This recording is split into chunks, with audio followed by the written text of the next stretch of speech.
What's up, horror fans? It's Danny from the Lasercast, joined as always by my Ghostface shirt wearing partner, Pete, over there. And there's a chance that we might have another OG member of the Lasercast join us.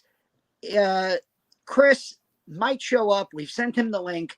If he doesn't, well, we still love him anyway.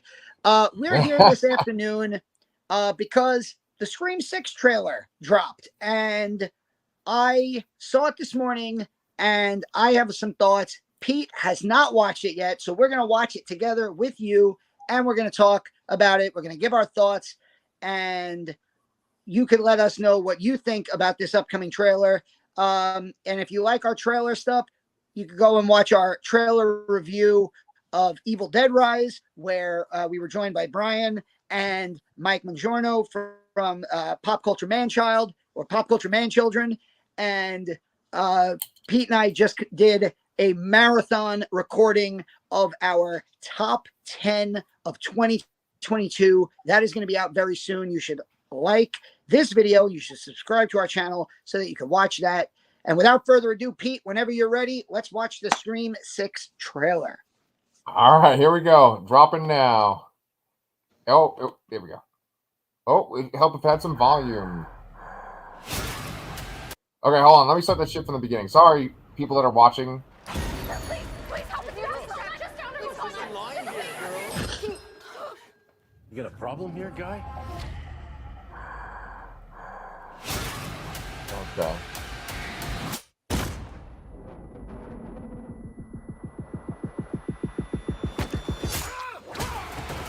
Damn. Oh. Okay. Ghostface with a shotgun. Yeah, that's new, right? We haven't seen that. This feels different already. I love this. I love this, and I'll explain more when the trailer's over. But I really love this. I had this secret. There's a darkness inside of me. I don't like that. Here. And it's gonna keep coming for us. We share a certain history. Kirby Reed. This isn't like any other Ghostface. What is this place? A shrine. We've got to lure him in. We execute him.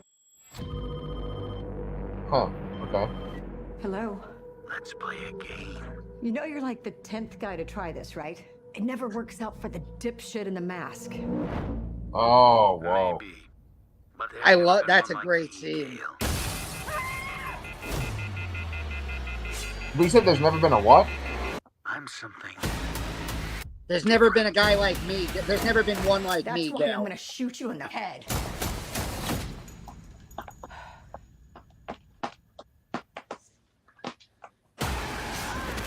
Oh. You want me. So let's finish this.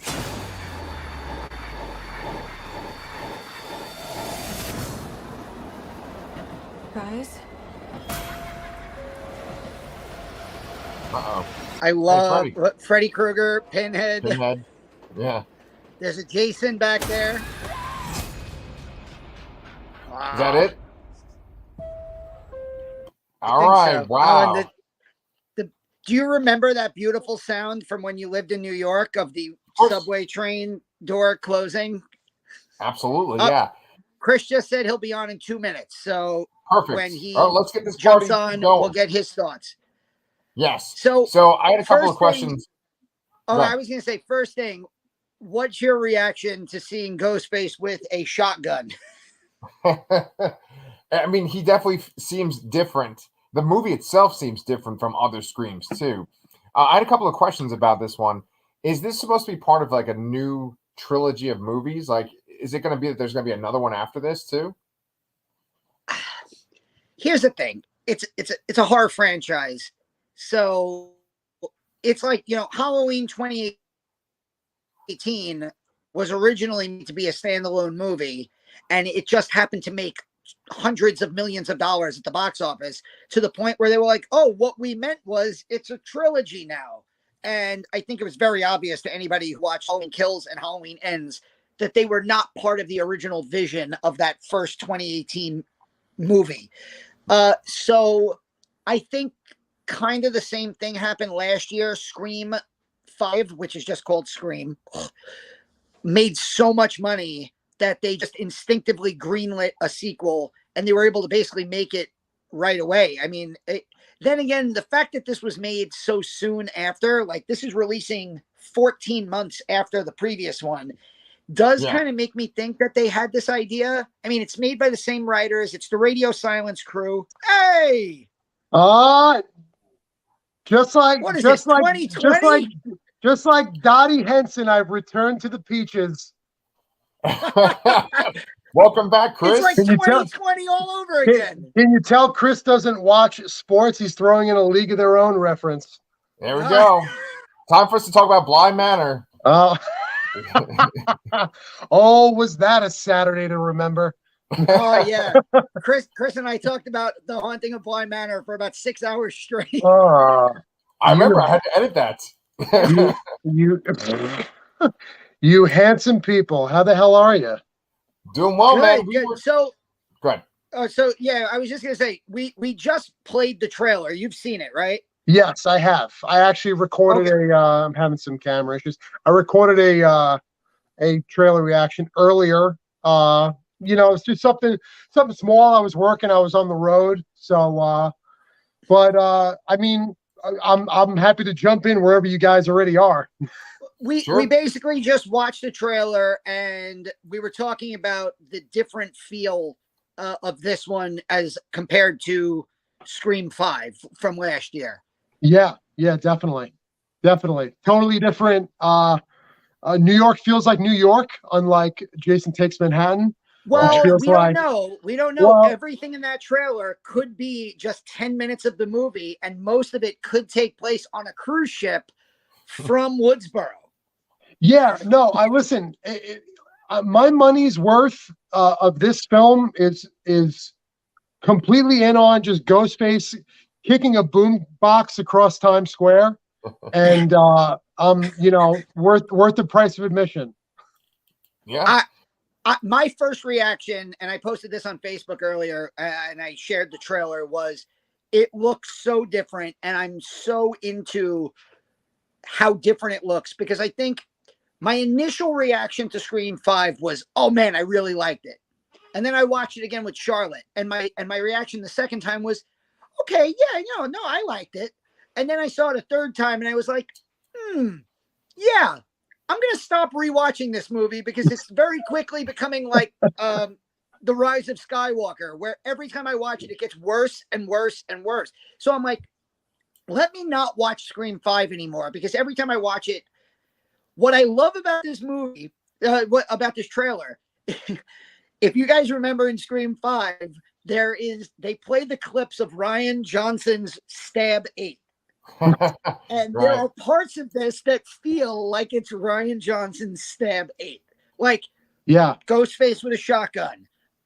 Somebody having a Batman-esque Batcave of Ghostface costumes. Yeah. Like, there's so much of this that feels so bizarrely different to anything else that we've seen in this franchise. And I love that about the trailer. I really do.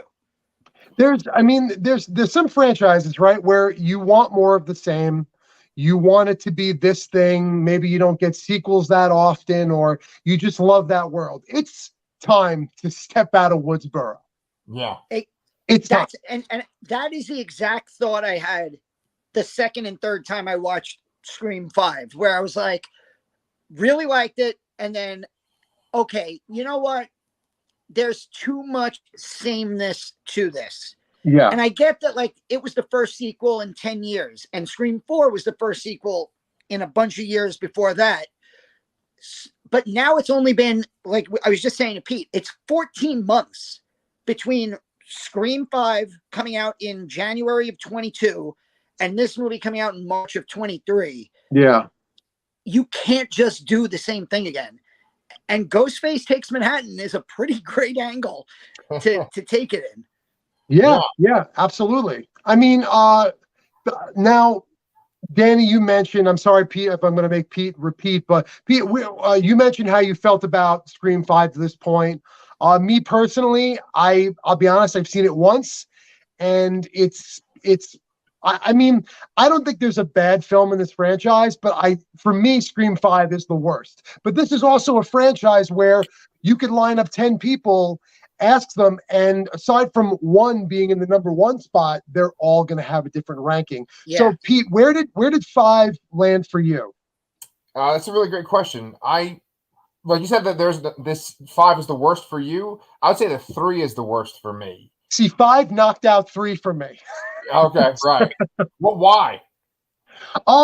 It's weird. I believe me, I don't have any, like, I don't look back on 3 and say, like, I was wrong about this, but I do look back on 3 with some charm and some playfulness that I didn't get from 5. And I can look back at 3 now and be like, man, they really, like, not a lot. Most of this doesn't land, but man, they swung for the fences, basically pulling like a, I was going to say a Jay and Silent Bob Strike Back. Meanwhile, Jay and Silent Bob are in the movie. They're actually in the movie. But I mean, it's crazy that it's you watch 3 and you're like, yeah, not a lot of this works, but it's very ballsy in terms of, like, this is, like, it's so meta. Yeah. And, and even 4, I think I feel like people look back fondly on 4 now. 4 has become my second favorite in the franchise. But it's also, 3 is also one of those films where, if you told me 2 was your worst, I'd be like, I don't agree. If you said 4 was your worst, I'd be like, I don't agree. If you said 3 is the worst, I'm like, yes, I agree. I was there for a long time. Yeah. But 5 to me just feels like it just, I mean, I couldn't connect. I'm like, have I hit that age where I can't connect with anyone on screen in this?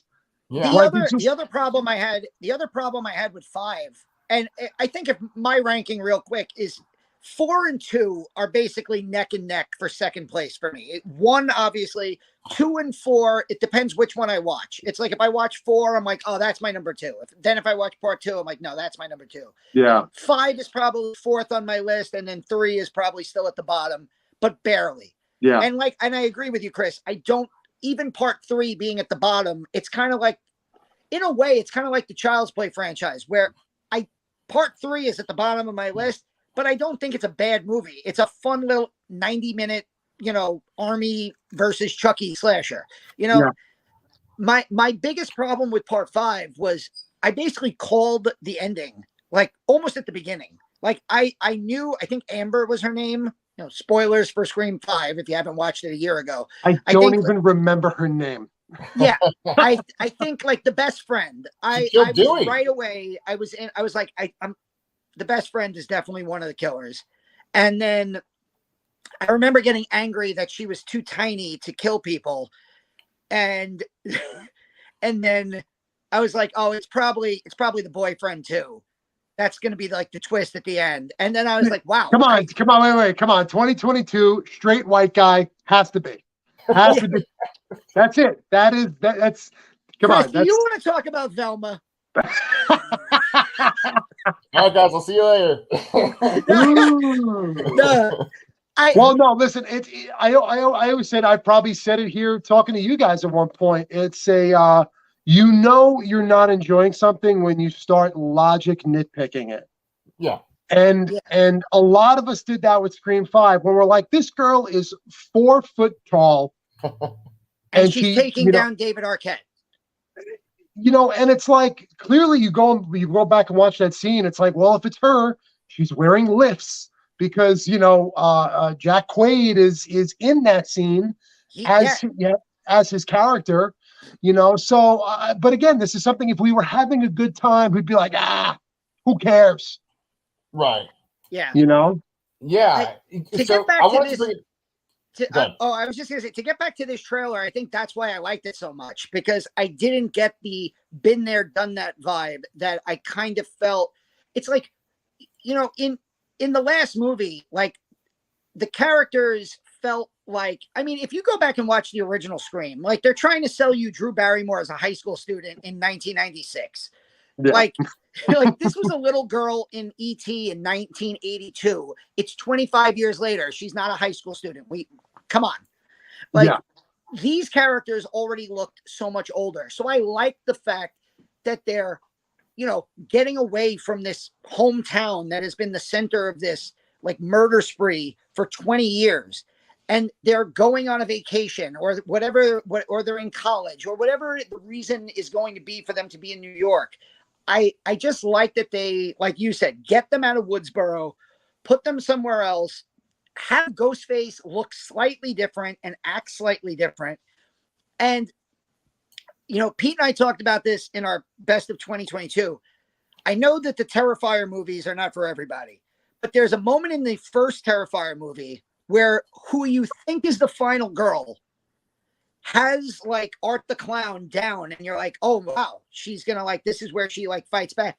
And Art the Clown pulls out a fucking gun and shoots her. And I remember going, that's fucking great. Like, you never see slasher killers do that.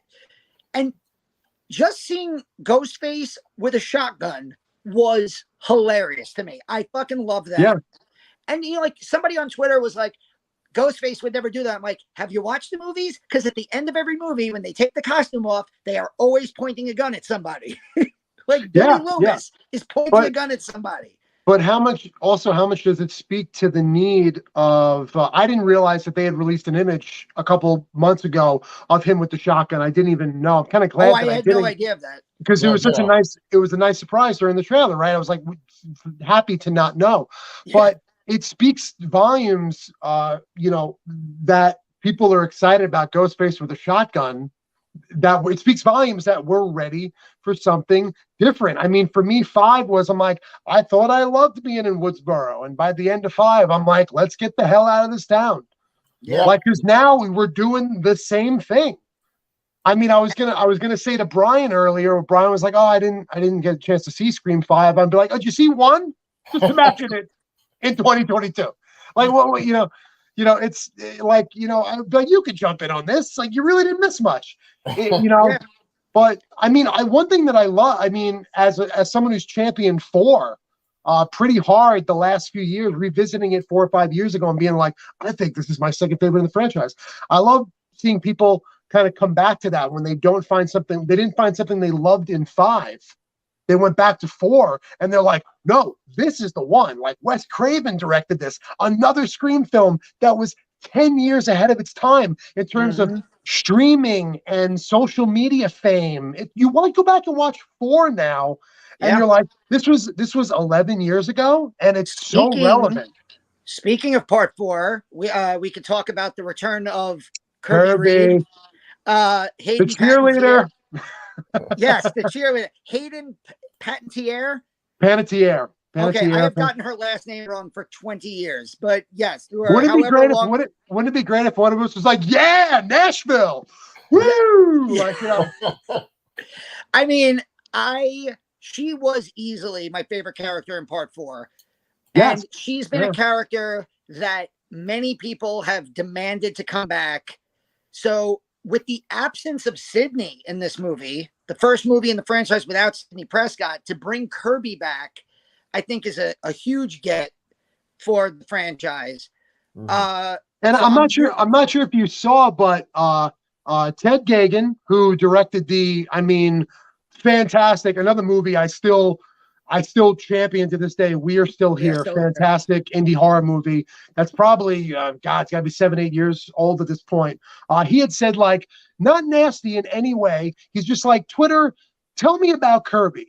Because I don't get it. Why is everyone so excited? Let me know about Kirby. And it was just kind of filled with a lot of love for Scream 4 and a lot of love for that character. And throughout the comments, he's just like, yeah, okay, all right, I get it now. I got to go back and watch it. And I even put in my 2 cents. I'm like, dude, for my money, Scream 4's got one of the best third acts since the original. Yeah. You know, I don't want to talk a lot about Scream 4 because I know we're talking about the trailer, but it's just, you know, any chance I get, I'm like, go back and watch Scream 4. Yeah. No, I agree. And I love Kirby. I'm glad she's back in this. The other scene, and I mentioned it earlier, the other scene that really stuck out to me in the trailer was whatever this Bat Cave scene is, because one of the things that makes the Scream franchise so unique is that it is meta. They are making movies about the Scream franchise in the Scream franchise. Yeah. Brandon, go ring the bell. Thank you. Brandon, my meatloaf. food came. I told Pete I ordered food. But like, yeah, like the Scream franchise is meta. They've made the Stab movies. They're up to Stab 8, according to the last movie, which means that we could just be into an area where it's not one of the cast members. It's not one of the friends. It's just some random people who are Stab fans who just basically, almost like the end of the Batman this year, where really at the end of the Batman, and like there is no final fight with the Riddler. Like the final fight is with these like Reddit users who follow the Riddler. It's fun. Right? It's so funny you mentioned that, because when I saw the bat, like the Ghostface Batcave, it reminded me of like a Matt Reeves Batman Riddler, like it was like a cross between the Matt Reeves Batman Batcave and like the Matt Reeves Riddler apartment. Like that's what the Ghostface cave reminded me of. I don't know. Something about that scene just made me excited. You guys talk. I'm gonna go get my food. All right. Yeah. Well, one thing that stood out to me, because I only just watched it just now, right before you came on, was that, you know, it seems pretty clear that Gale Weathers is going to get killed, you know, unless there's misdirection. I know that, like, in the Scream 5, they seemed to, like, you know, Jenna Ortega was doing the Drew Barrymore role and that she was going to be the first girl to die. And then it's like, oh, there's misdirection. She lives. With this, maybe Gale will live. I kind of feel like Gale will die. Every time that a Scream movie comes out, it's a commentary on a different type of horror, like occurrence, right? Scream is essentially just about slashers. Scream 2 is about sequels. Scream 3 is about a trilogy. Scream 4 is about reboots. And then now we're in this era of, they call it requels in Scream 5. And then, you know, we kind of refer to them as like legacy sequels. And I feel like Gale being taken out, it reminds me a lot of the Disney Star Wars movies, because you have Dewey die in Scream 5. Most likely Gale's going to die in this one. Maybe they'll tease, you know, Sydney's going to be in the next one. I don't know. I don't know if they're going to just kill Nev Campbell off Scream. Oh, look at that little Freudian slip there. Yeah. But, I thought that Nev Campbell was going to be in this movie. I thought that they did answer her demands and that she was going to be in this too. No, they didn't. I mean, it's that we can only speculate, right? But you know, it's funny you mentioned Gale. It's like, as I was thinking about this today, and I'm like, if this character were played by anyone that wasn't Courtney Cox, I feel like this feels like a character, and I love Gale. There's a lot of great moments with Gale, but this feels like the kind of character that by this point would have overstayed their welcome in a franchise like this. I've seen people today on Twitter being like, they better not kill Gale. I'm like, really? I'm like, haven't you had enough? Scream 2. Like, like if she didn't survive the first one, I would have been fine. I will forever argue that Dewey should have died in Scream 2 and Randy should have lived, and they should have reversed those deaths, and Randy should have at least stayed around for a while. I mean, to the point where they've realized their mistake so much that they put Randy's niece and nephew in the movie, and they are basically exactly like him, especially the niece character. She's like basically Randy Jr., and it's like, all right, we fucked up. We killed a character that the fans really liked. So now we'll just replace them with somebody else. I always felt like Gale should have died in Scream 3. She should have been shot by Ghostface. And when he shoots her, he says, bangs. Yeah. Oh man. End the video now. End the video. Stop the count. Come on.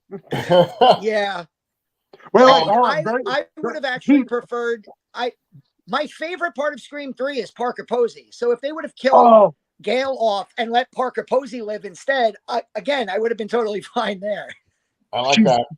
Parker Posey, Patrick Warburton. What a cast! I mean, I could have even used a little more, especially at that time, Jenny McCarthy in that film Yeah. because she had a obviously it's Jenny McCarthy, and she always had a really great funny bone.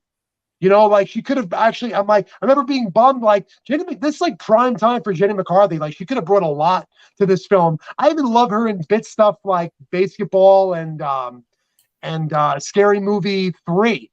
She's got that great opening scene in Scary Movie 3 with Pamela Anderson. The ring spoof is terrific. 3's got a great cast, but very quickly, Danny, I think 2 is still your second favorite, right? 2 and 4, they're like right there. Pete, where are you at on second favorite Scream? Yeah, I mean, my ranking just overall is 1, 2, 4, 5, 3. I think that's how. I think 1, 2, and 3, 1, 2, and 4 in a top 3, right, is a big overall consensus you're going to get. Right. But I do love. You ever see somebody rank them and they're just like in the number 1 spot? It's like 2, and you're like, whoa, It's like some people. I think 2 is great. What kills 2 for me, and I know that's on me. It just bugs me. I can't stand the cafeteria sing along. Oh, I can't. It's like a brick wall when I'm watching them. I'll tell you, rewatching them, and I rewatched all of them with Charlotte before we saw Scream 5. One thing that I never picked up on in Scream 2. First of all, I'm the biggest Timothy Olyphant fan that I know. Oh yeah, and I've never watched Justified. I'm that big. I love Timothy Olyphant, and I loved him, and I loved his interactions with Randy in the classroom. He is essentially absent from the movie for the last 45 minutes. Yeah. And then he just pulls off the mask and he's like, I'm Ghostface. And you're like, wait, who are you again? Oh, what's your name? Mickey? Oh, I remember you from like 25 scenes ago. Like, he's just not in the movie enough to like be a good Ghostface for me. Whereas Scream 4, like you said, Chris, I love the reveals at the end. Obvious as one of them might have been, I think they had the best logic for being the killers since the original. Mm-hmm. Which is why I kind of want them to take this a step further. And I want them to, in this movie, I kind of want the reveal of Ghostface to be some like nondescript character that we've never met before. Like, completely separated from, it's almost like Dark Helmet. Like I'm your father's cousin's uncle's former roommate. Yeah. And that's why I put on this mask, followed you to New York and murdered everybody. Like, or maybe I'm just an obsessed fan of the movies. I've seen Stab way too many times and I'm a fucking crazy person. And me and my friends decided to put on the masks and, devote our energy to building an underground Scream lair. Yeah, I mean, it's probably the New York in us, but I'm like, Ghostface in a bodega. I'm okay with this. I'm okay with this. Yeah, I also I love the line delivery of when Gail's on the phone, and she's like, "There's that like 10 guys have done this before," and he goes something to the effect of, "None of them have ever been like me." Yeah. So maybe that's a great shot too. By the way, I love a lot of the camera work in this trailer. I'm loving the look of this film. Yeah. I was telling Pete, I love the poster art. The poster art's been fantastic. They've really channeled the Jason. The best part of Jason Takes Manhattan was the poster art. Although the new poster they released today, I'm like, there's way too many fucking heads on this thing. It's kind of like, they're really knocking the shit out of the Quantumania poster. Yeah. And I'm like, this one was a little thrown together. Like, but the Scream ones, I'm like, Jesus H. Christ, a lot of people on this poster. Yeah. Yeah. Well, Samara Weaving is in this one, huh? Yes. Yes, that's right. Yeah. And she's she works with those directors. She was in Ready or Not. And somebody on the train, if you saw the original teaser, there's somebody on the train dressed as the bride from Ready or Not, That's great. which is a Oh yeah, I saw Freddy and I saw the Babadook also. Freddy the Babadook. Pinhead. There's a Jason all the way in the background. There's a Oh, cool. Pinhead, and there's a wolf that kind of looks like the American Werewolf in London mask. Yeah. So yeah, that scene is going to be like Easter egg heaven for like horror movie fans. Like Screen Rant is already plotting the 20 things you missed in the Scream trailer. Yeah. Yeah.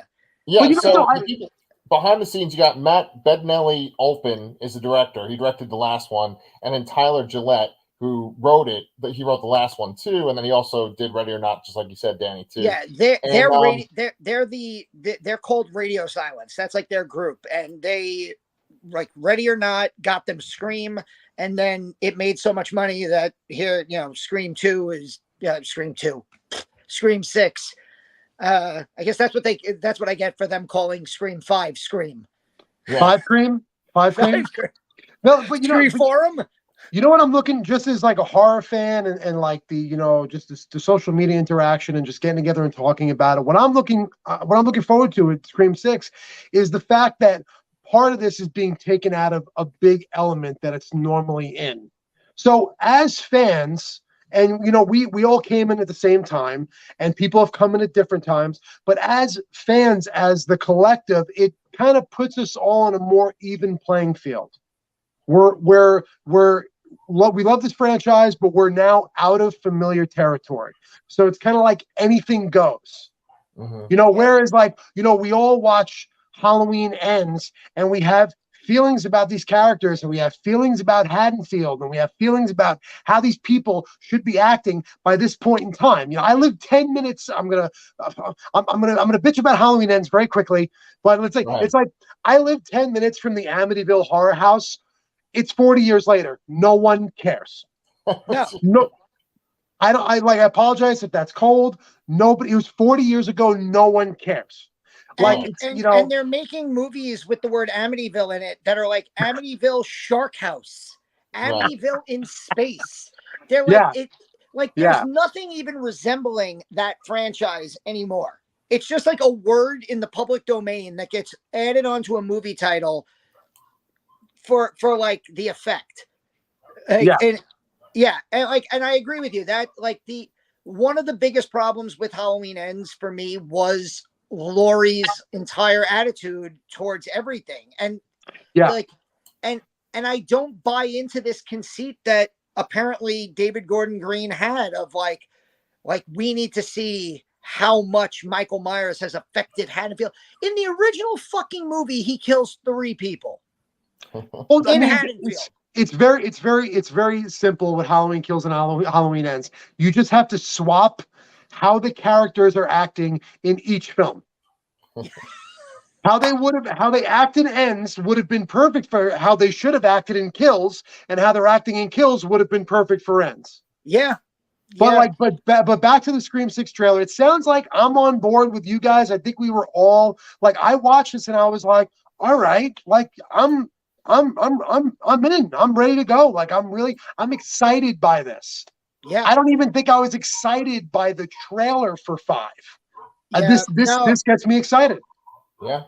And I think it's going to be a great spring when March and April we're taking 2 franchises that are notorious for being in specific locations. You have Scream, Woodsboro, you have Evil Dead, A Cabin in the Woods, and you're putting them in the big fucking city and doing something completely different. And I love that. It's one of the reasons why, even though I will not ever say that they are great movies, I respect Rob Zombie's Halloween movies a lot for doing something fucking different.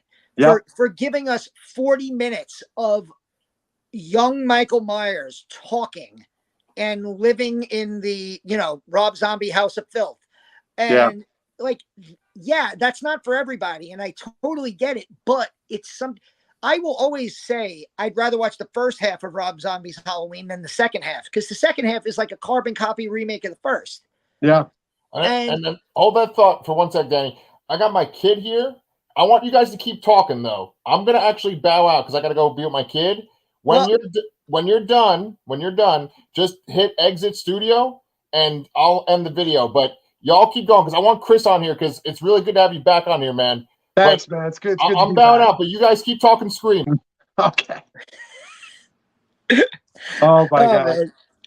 No, I know. Yeah, I was gonna say, I'm like, do you have dinner waiting? Wait. Oh, but before I go Oh. though, just remember this isn't being edited. This is going out live. So No, I was you gonna know, say, just well, keep- does Danny have dinner waiting? Like, Listen, we could wrap this up. I got dinner. I gotta help Brandon take out a piece of furniture. So yeah, we could wrap no, things that's up. fine. Listen, Dude, it it's was good it to was see you. thank you guys for having me back on. We're all excited by this, which is great. It's always a fun day in horror fandom when we can all watch something and be like, hell yeah, let's go. I'm ready. Yeah. And let's Chris is the king of the 30 to 60 second review. Nobody does it better. From the Days of Stardust to your YouTube channel, Future Boy Reviews. Nobody does the short review better than you.